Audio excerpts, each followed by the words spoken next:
नमस्कार दोस्तों, दस्तक एक आवाज़ में आपका स्वागत है। इस समय हम लोग गोरखपुर में हैं। आज़ाद समाज पार्टी काशीराम के जिला अध्यक्ष जी के आवास पर आए हुए हैं। मेरा एक उद्देश्य यहाँ पे जो चंद्रशेखर आज़ाद जी आज़ाद समाज पार्टी के राष्ट्र अध्यक्ष रहे हैं और फिलहाल नगीना से वो सांसद चुने गए हैं। सांसद में उन्होंने अपना पहला स्पीच कुछ बोले, कुछ मुद्दों पर उन्होंने बोला है। उसी मुद्दे को लेकर हम अध्यक्ष जी से डिस्कशन करने आए हैं। वो क्या उनसे सहमत हैं, उनकी क्या राय है, इसी मुद्दे पर हम अध्यक्ष जी से बातें करेंगे। सर, आपका बहुत बहुत स्वागत है मेरे चैनल पे। पहली बात मैं आपको बधाई देता हूँ कि आपके जो नेता हैं चंद्रशेखर आज़ाद जी सांसद हुए। बहुत बहुत धन्यवाद आपको भी। सर, मेरा मेन उद्देश्य यहाँ पे जैसे चंद्रशेखर आज़ाद जी ने सांसद में 25 पॉइंटें बोले हैं, उसी कुछ मुद्दों पे हम आपका डिस्कशन करना चाहते हैं। पहली मुद्दा जैसे कि नीट पे आते हैं, जो पेपर लीक का मुद्दा है। ये भी बहुत ज्वलन मुद्दा है भारत में। जो यूथ है आज की तैयारी कर रहे हैं, एग्ज़ाम देते हैं, किस परिस्थिति में एग्ज़ाम देते हैं, जाते हैं, कितनी समस्याओं का सामना करना पड़ता है, अंत में एग्ज़ाम देते हैं और सुनाई देता है कि पेपर लीक हो गया, पेपर निरस्त हो गया। उस पर सब क्या कहेंगे? कौन जिम्मेदार है? सरकार जिम्मेदार है, कर्मचारी जिम्मेदार है, कौन जिम्मेदार है? देखिए, नीट का पेपर लीक होना एक बहुत दुर्भाग्यपूर्ण एक घटना है और हमारा ये मानना है कि ये भारत के युवा के भविष्य के साथ बहुत बड़ा खिलवाड़ है, बहुत गंदा मजाक है। हमारा ये मानना है कि नीट का पेपर लीक होने का मतलब ये है कि हम आने वाले समय में कैसे डॉक्टर पैदा करने की तैयारी कर रहे हैं।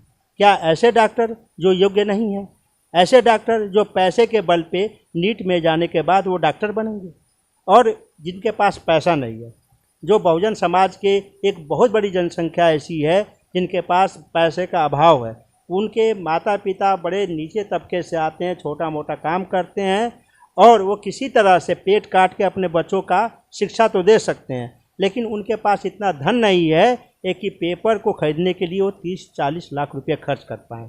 यहाँ पे हमारा ये मानना है कि इसमें हम ये जानते हैं और हमारा मानना है कि इससे शासन प्रशासन पूरी तरह से फेल्योर मानते हैं हम, और कहीं ना कहीं ये जो एक बहुत बड़ा रैकेट है, इसका कहीं ना कहीं इनसे कोई तालमेल हमारा दिखता है। गवर्नमेंट जो एग्ज़ाम कराती है, आज जो प्राइवेटाइजेशन की मुद्दा उठी थी सांसद में, अगर जैसे ये आखिर में पेपर लीक क्यों हो रहे हैं, क्यों हो रहे हैं सर, ये बताइए। कहीं ना कहीं सीट या फीस की जो लेके उसी का है, जो गवर्नमेंट सिलेक्शन हो रहे बच्चे उनका फीस कम लग रहे हैं, प्राइवेट में जाके ज़्यादा लग रहे हैं। इस पर सर अब क्या कहेंगे? ऐसे में क्या सरकारी संस्था ख़त्म कर देनी चाहिए, टोटल प्राइवेट हो जानी चाहिए? नहीं, देखिए, हमारा ये मानना है कि हमारे समाज और हमारे देश, जब भारत आज़ाद हुआ और भारत के संविधान की बारी आई, लिखने की बारी आई, बाबा साहब भीमराव अंबेडकर ने जो संविधान के तहत एक राज्य की संकल्पना प्रस्तुत की है, वो एक लोक कल्याणकारी राज्य की संकल्पना प्रस्तुत की है। इसमें ये माना गया है कि जो हमारा शासन प्रशासन रहेगा, जनता के हित के लिए काम करेगा, जनता को समानता के अवसर, उसकी स्वतंत्रता, उसके अधिकारों की रक्षा करेगा। इस तरह से अगर देखा जाए तो कहीं ना कहीं हमारा ये कहना है और मानना भी है कि शासन प्रशासन की एक नैतिक जिम्मेदारी बनती है कि वो समाज में जो योग्य व्यक्ति हैं उनके लिए सुरक्षा मुहैया कराए, उनको अवसर की समानता दे। और ये जो नेट पेपर जो लीक हुआ है, ये कहीं ना कहीं योग्यता पे एक बहुत बड़ा प्रश्न चिन्ह है, और ये हमारा कहना है कि इस मामले को अगर देखा जाए तो बड़ा गंभीर मामला है। क्योंकि अगर हमारे योग्य अगर परीक्षार्थी, अगर योग्य हमारे जो स्टूडेंट हैं अगर वहाँ नहीं पहुँचते हैं, तो हम आने वाले समय में एक अयोग्य डॉक्टरों की टीम तैयार कर रहे हैं। ये एक समाज के लिए बहुत भयावह स्थिति होगी, क्योंकि जब योग्य डॉक्टर नहीं रहेंगे तो वो इलाज क्या करेंगे। सर, एक वर्ड का discussion NFS, not found suitable, इस माध्यम से भी तो छटनी हो रही है सर। देखिए, जो ये आरक्षण विरोधी सरकार आई है, बाबा साहब भीमराव अंबेडकर ने आरक्षण का प्रावधान अवसर की समानता, भागीदारी के लिए दिया है, न कि अमीरी गरीबी का ये खेल है। क्योंकि अगर देखा जाए तो हमारा जो अगर शोषण होता है तो जाति आधारित होता है, आर्थिक आधार पर नहीं होता है। ये जाति आधारित शोषण है। इसको ख़त्म करने के लिए ये माना गया कि जब हमारा प्रतिनिधित्व हर क्षेत्र में रहेगा, हमारे लोग रहेंगे, तब जाके कहीं ना कहीं ये जो बीच की खाई है उसको पाटा जा सकता है। लेकिन जो आरक्षण विरोधी मानसिकता है, उसके लिए उन्होंने नॉट फाउंड सूटेबल एक रास्ता निकाला है। इसके पीछे एक सोची समझी रणनीति ये है कि जब हमारे बहुजन समाज के लोगों के सीटों के मामले आते हैं तो वो नॉट फाउंड सूटेबल के आधार पे उनको अयोग्य घोषित कर दिया जाता है। नॉट फाउंड सूटेबल का क्या इनका आधार है, इन्होंने अभी तक स्पष्ट नहीं किया। अभी देखिए लखनऊ SPGI का जो मामला आया है, वहाँ पे 20 सीटों में लगभग 18 जो हमारे परीक्षार्थी थे, अभ्यर्थी थे, उनको NFS में उनको छाट दिया गया। हमारा ये मानना है कि कहीं ना कहीं इस आधार को ये बना के और योग्य व्यक्ति हमारे उच्चतम संस्थाओं में न पहुँचे, उनको रोकने का कार्य किया जा रहा है। और सर एक और मुद्दा आया था, पुलिस कर्मियों को उठाए थे, जो कि देश की पुलिस कर्मियों को छुट्टी नहीं मिलती है। उसका एक मुद्दा है कि उन्हें 8 घंटे की ड्यूटी मिलनी चाहिए। क्या इस पे आपकी क्या राय है सर? बिल्कुल मिलनी चाहिए। हमारा मानना है कि अगर पुलिसकर्मी भी हमारे जो साथी हैं, वो भी एक इंसान है, उनका भी एक परिवार है, उनकी भी आवश्यकताएं हैं। जब यह माना गया है कि कोई भी व्यक्ति 8 घंटे से ज़्यादा ड्यूटी करने में अपना पूरा नहीं योगदान दे सकता है और उनके 24 घंटे अगर हम उनसे ले रहे हैं ड्यूटी, तो उसका कहीं ना कहीं साइड इफ़ेक्ट पड़ेगा। इसका आधार हम देखते हैं कि जो हमारे पुलिसकर्मी हैं फ्रस्ट्रेशन में रहते हैं, गुस्से में रहते हैं और वो पूरा आउटपुट नहीं दे पाते हैं, क्योंकि वो घरों से दूर रहते हैं, बच्चों से दूर रहते हैं और वो सारा फ्रस्ट्रेशन अपने जनता पे निकालते हैं। तो हमारा ये मानना है कि जो भाई ने मांग की है वो स्वागत योग्य मांग है, क्योंकि अगर हमारे पुलिसकर्मी 8 घंटे की ड्यूटी देने के बाद अपने परिवार में जाएंगे तो वो परिवार में जाने के बाद जो उनका फ्रस्ट्रेशन रहता है, जो उनके घर के कार्य होते हैं, सुगमता से करेंगे और कहीं ना कहीं वो अच्छा आउटपुट देंगे। दलितों पर जो एट्रोसिटी हो रही है, कहीं देख रहे मूंछों रखने पे मार दिया जा रहा है, घोड़ी रखने, इस पे भी चंद्रशेखर आज़ाद जी ने आवाज़ उठाए थे। इस पे आप क्या राय करेंगे? देखिए, ये कहने के लिए कहा जा रहा है कि हम 21वीं सदी में चले जा रहे हैं, लेकिन भारतीय संविधान की ये विडंबना है कि हम तो कहते हैं कि 21वीं सदी में जा रहे हैं, लेकिन हमारी मानसिकता आज भी 18वीं सदी की बनी हुई है। आप ही बताइए कि आज के परिप्रेक्ष्य में अगर देखा जाए तो भारतीय संविधान सबको समानता का अधिकार देता है और उस अधिकार के तहत हमें समाज में सम्मानजनक तरीके से स्वाभिमान से जीने का हक मिलता है। लेकिन जो इस व्यवस्था को मानने वाले हैं, जो शोषणकारी व्यवस्था के मानने वाले हैं, उनके कहीं ना कहीं दिमाग में पुरानी बातें आज भी भरी हुई हैं और इस आधार पर वो देखा जाए तो शोषण और अत्याचार करते हैं। और आए दिन ये घटनाएं होती हैं कि कहीं दलितों को घोड़ी पे चढ़ने से मारा गया, कहीं मूछें रखने से मारा गया। जितेंद्र मेघवाल के साथ वही हुआ। इंद्र मेघवाल जो छोटा भाई हमारा राजस्थान का था, बस मटका छू लिया, उसकी हत्या कर दी गई। ये सारी एट्रोसिटी जो हैं कहीं ना कहीं एक मानसिकता का, एक रुग्ण मानसिकता का ये द्योतक हैं और इस पे अंकुश लगाना बेहद ही ज़रूरी है। तब जाके हम कहीं ना कहीं ऐसे समाज का निर्माण कर पाएंगे जो समानता पर आधारित हो। और सर एक देखिए, आप जो पार्टियां हैं जाति की लड़ाई नहीं लड़ती, विचारों की लड़ाई लड़ती है, जहाँ तक आज़ाद समाज पार्टी की है। अभी जस्ट नीरज पटेल जी का एक बयान आया था चमार रेजिमेंट को लेके। चंद्रशेखर जी ने चमार रेजिमेंट पुनः बहाल करने की सरकार से मांग की थी, तो उस पर नीरज पटेल जी का आया था ये चीज़ गलत है, कि इस पर जातिगत है, इसके लिए नहीं होना चाहिए। इस पर आपका क्या विचार है सर? देखिए, हमारा ये मानना है कि ये कोई नई बात नहीं है। हमारे यहाँ आज भी जाति के आधार पे कई रेजिमेंट है, राजपूताना है, जाट रेजिमेंट है, सिख रेजिमेंट है। तो हमारा ये कहना है कि जो चमार रेजिमेंट था, जिसकी स्थापना 1 मई 1943 को की गई थी और वो जो बाद में जो विमुद्रीकरण के कारण जो बताया जाता है कि उसको भंग कर दिया गया, तो कहीं ना कहीं हमारे ये माना कि विमुद्रीकरण का प्रभाव केवल चमार रेजिमेंट पे पड़ा, क्या राजपूताना पे नहीं पड़ा, क्या जाट रेजिमेंट पे नहीं पड़ा, क्या सिख रेजिमेंट पे नहीं पड़ा। हमारा ये माना कि कहीं ना कहीं अगर देखा जाए तो ये चमार रेजिमेंट के बंद करने का एक कारण ये था कि कहीं ना कहीं जो एक कौम जो बड़ी दलित है, शोषित है, वो एक शक्ति के रूप में न उभरे, उस आधार पे उसको भंग किया गया। और हमारा नीरज भाई बड़े सम्माननीय पत्रकार हैं, बहुत अच्छे पत्रकार हैं। उनसे हमारा यही कहना है कि अगर जाति आधारित अगर अन्य रेजिमेंट है तो उनका भी हम विरोध करते हैं। अगर वो अगर बहाल हैं तो हम चमार रेजिमेंट की भी बहाली की मांग करेंगे, क्योंकि अगर कुछ जाति आधारित रेजिमेंट है तो चमार रेजिमेंट को बहाल करने में क्या परेशानी है, उनको समझ नहीं आता। जैसे उनका एक स्टेटमेंट आया था, चमार रेजिमेंट जितने भी रेजिमेंट हैं आज़ादी से पहले की है, इसलिए उसको एज इट इज़ रखा गया है। नहीं, चमार रेजिमेंट भी तो आज़ादी से पहले की है भाई। चमार रेजिमेंट की भी तो स्थापना 1943 में हो रही है, वो कहाँ आज़ादी के बाद हुआ? आज़ादी के बाद की तो है नहीं। वो पटेल जी, नीरज पटेल जी का था कि आज़ादी से पहले का, उस पर हम बोल रहे हैं। देखिए, वो उनका अपना विचार है, स्वतंत्र विचार है, सबको अपने विचार रखने की आज़ादी है। ये भारतीय संविधान सबको स्वतंत्र विचार रखने का अधिकार देता है, वो उनके विचार हो सकते हैं। आपके क्या विचार हैं सर इस पे? चमार रेजिमेंट में बहाल होना चाहिए, ये कहीं कहीं जाति को बढ़ावा दे रहा है या नहीं, जातिगत तो नहीं है, इस पे आप क्या कहेंगे? नहीं, देखिए, जैसे कि हमारे माननीय राष्ट्रीय अध्यक्ष जी का जो वक्तव्य आया, चमार रेजिमेंट को बहाल करने का, हम उसके पक्षधर हैं, उसकी मांग को स्वीकार करते हैं।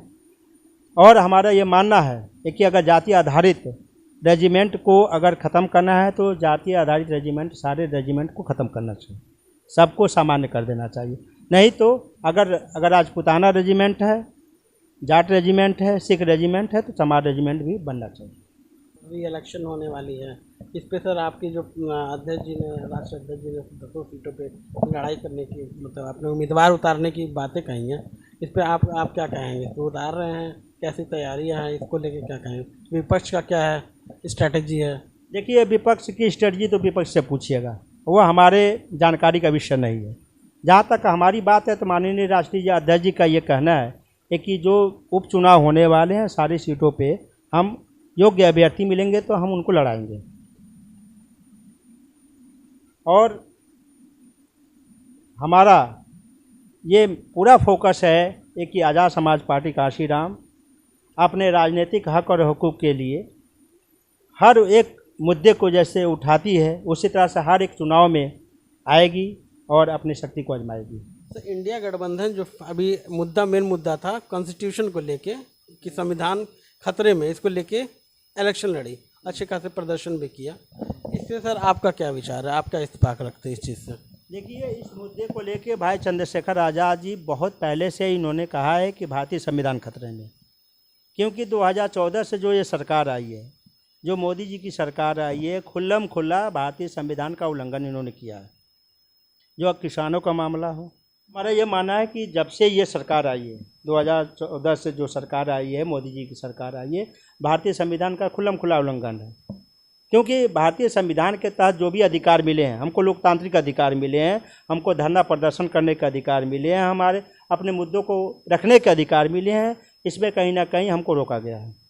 भाई चंद्रशेखर आज़ाद के आने के बाद, भीम आर्मी के गठन के बाद, आज़ाद समाज पार्टी के आने के बाद जो हमारी आवाज़ को दबाया जा रहा था, जो हमारी बात को यहाँ तक कि थाने में भी नहीं सुनवाई होती थी, भीम आर्मी आज़ाद समाज पार्टी के साथियों के द्वारा कहीं ना कहीं संविधान के अनुपालन हेतु दबाव डाल के हमने संवैधानिक लड़ाई लड़ी है। भारतीय संविधान निस्संदेह खतरे में थी, इससे मैं इत्तेफाक रखता हूँ, हमारे नेताजी भी इत्तेफाक रखते हैं। लेकिन अब हमारा यह मानना है, जैसे कि हमारे माननीय राष्ट्रीय अध्यक्ष जी ने कहा है कि अब मैं देखूंगा कि सदन में जो भारतीय संविधान खतरे में है करके बोल के जो लोग पहुँचे हैं, भारतीय संविधान को बचाने का कितना कार्य कर रहे हैं। अब कथनी और करनी में अंतर वहाँ दिखेगा आपको, एक ही सदन में बैठ के भारतीय संविधान के तहत कितने कार्य किए जा रहे हैं, संविधान को बचाने के कौन से बात किए जा रहे हैं, अब आने वाला समय ही बताएगा। लेकिन भारतीय संविधान को बचाने और भारतीय संविधान के लड़ने के लिए अगर इस समय कोई पार्टी है तो एकमात्र पार्टी आज़ाद समाज पार्टी भीम आर्मी है, और एकमात्र नेता हैं हमारे राष्ट्रीय अध्यक्ष माननीय चंद्रशेखर आज़ाद जी हैं। अदर पार्टियां क्या संविधान की लड़ाई नहीं लड़ रही सर? राहुल गांधी क्या संविधान के खिलाफ जा रहे हैं? देखिए, उनका जो भी ये मोटो था वो 18वीं लोकसभा के इलेक्शन को लेकर था। अगर ये मोटो रहता भारतीय संविधान को बचाने का रहता तो एट्रोसिटी में भाई क्यों जाते हैं? जब CNRC थी तो भाई क्यों गए? इससे कहीं ना कहीं पता चलता है कि जो अदर पार्टियां हैं उनका काम केवल भारतीय संविधान खतरे में है का ये बोल के केवल वोट लेने का था, लेकिन भारतीय संविधान की लड़ाई लड़ने के लिए भाई चंद्रशेखर आज़ाद जी हैं। सर एक शब्द आता है लेटरल एंट्री, लेटरल एंट्री के लिए आप क्या कहेंगे सर? इसके लिए देखिए, लेटरल एंट्री जो अगर इस समय जो बातें आ रही हैं, जो चल रही हैं, ये आरक्षण को ख़त्म करने का एक साजिश है। इसके तहत जो है शासन में बैठे हुए लोग अपने चहेतों को बैकडोर से आईएएस बनाने की कोशिश चल रही है और ये एक बहुत बड़ी गहरी साजिश है, क्योंकि आरक्षण के प्रावधान के तहत ही हमारे ओबीसी, एससी, एसटी और माइनॉरिटी के लोग शासन प्रशासन में आते थे और कहीं ना कहीं उनकी भागीदारी रहती थी और इसके कारण उनके सामाजिक जो कर्तव्य हैं उनका निर्वहन करना वो अपना नैतिक दायित्व समझते थे। इन सारी चीज़ों को रोकने के लिए, आरक्षण को ख़त्म करने के लिए जो ये आरक्षण विरोधी सरकार है, इन्होंने 3 हथकंडे अपनाए हैं: lateral entry, NFS, not found suitable, और एक ये है कॉन्ट्रैक्ट बेस, संविदा पे जो इनकी नियुक्तियाँ हो रही हैं। इन तीनों आधार पे एकमात्र इनका उद्देश्य ये है कि दलित, शोषित, वंचित वर्ग के लोगों को रोका जाए ताकि वो नौकरी ना पाए, क्योंकि अगर नौकरी में आते हैं उनका आर्थिक उत्थान होता है, उनका अगर आर्थिक संसाधन मजबूत होता है तो उनका परिवार मजबूत होता है, उनके बच्चे पढ़ने लिखने लगते हैं और उनका विकास होता है, इससे इनके पेट में दर्द होता है। इन सारी चीज़ों को रोकने के लिए इन्होंने 3 हथकंडे अपनाए हैं। तो एक चीज़ बताइए, जैसे आप भी पॉलिटिकल पार्टी से हैं, आपकी पार्टी सपोज केंद्र में आ गई तो आप क्या लेटर एंट्री पे आप क्या कहेंगे? आप तब भी इसको बंद करना चाहिए, उसका तो लाभ आप भी उठा सकते हैं। नहीं, निस्संदेह। देखिए, हम बाबा साहब भीमराव अम्बेडकर के अनुयायी हैं, कभी भी कोई ऐसा गलत काम नहीं करेंगे जो हमारे संवैधानिक भावनाओं को आहत करता हो, जो लोकतांत्रिक भावनाओं को आहत करता हो। हम इसको तत्काल प्रभाव से बंद करेंगे, लेटरल एंट्री, एनएफएस और संविदा बेस जो भी है, क्योंकि हमारा ये कहना है कि जो भी व्यक्ति आए, योग्य व्यक्ति आए और हमारे लोगों को जो अवसर की समानता है वो उस अधिकार का जो है अवसर की अधिकार का समानता का पालन हो। अच्छा सर, ये रिजर्वेशन कैसे है पर लेटर एंट्री से रिजर्वेशन कहाँ खत्म हो रहा है? आपको रिजर्वेशन तो दे ही रही है ना वो। देखिए, हर वर्ष यूपीएससी है जो वैकेंसी निकालती है और वैकेंसी के तहत लोगों की भर्तियां होती हैं। अगर लेटर एंट्री से ही भर दिया जाएगा तो वैकेंसी आएगी कैसे? इसलिए हमारा आरक्षण बाधित होता है ना वहाँ से। जब हमारी सीटें पहले ही फुलफिल कर ली जाएंगी तो वो आएगी, वैकेंसी आएगी नहीं, इसलिए बाधित होता है। लेटर एंट्री से आप सहमत नहीं है? यानी कि एकदम नहीं सहमत है, ये संविधान के विरुद्ध है। बहुत बहुत धन्यवाद सर। जैसे आपने सुना, हमारे साथ अभी आज़ाद समाज पार्टी के जिला अध्यक्ष जी थे शशिभूषण साखा जी। इन्होंने चंद्रशेखर आज़ाद जी जो मुद्दे पार्लियामेंट सांसद ने जो मुद्दे उठाए उस पर प्रकाश डाले, उस पर इनके क्या विचार है, व्यक्तिगत क्या विचार है, इनकी सारी बातें व्यक्तिगत रही, इस पर इन्होंने प्रकाश डाला। चैनल पर बने रहने के लिए बहुत बहुत धन्यवाद।